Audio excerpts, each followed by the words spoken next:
Durant la guerre des restos, les candidats de Top Chef laissent libre cours à leur imagination et modifient totalement la décoration des établissements qui l'ont investi. Mais que deviennent les restaurants après leur passage? Un changement radical. Ce mercredi 3 mai 2023, les candidats de Top Chef s'affrontaient lors de la célèbre épreuve de la guerre des restos.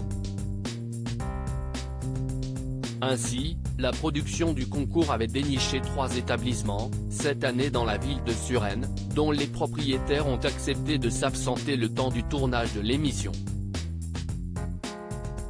Et ce n'est pas rien. Car, comme le veut la règle de ce challenge très particulier, en seulement 48 heures, les cuisiniers modifient totalement la décoration des lieux afin de créer un concept inédit qui s'accorde avec le menu qu'ils comptent proposer.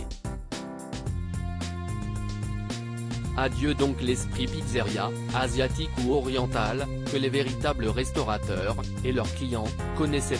Top Chef, que deviennent les établissements après la guerre des restos?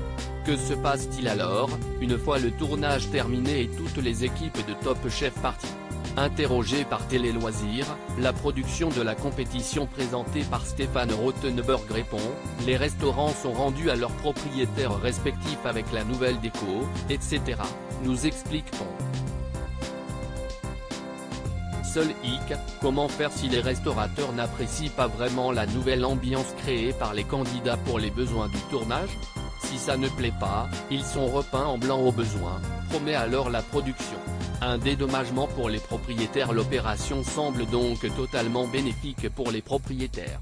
Il y a quelques années, Mathieu Bell, alors directeur de l'unité flux de M6, révélait aussi dans nos colonnes que les restaurateurs recevaient une compensation pour n'avoir pas pu accueillir leurs clients durant le tournage. Il y a un dédommagement négocié avec eux, qui leur permet de compenser l'activité qu'ils n'ont pas les jours du tournage.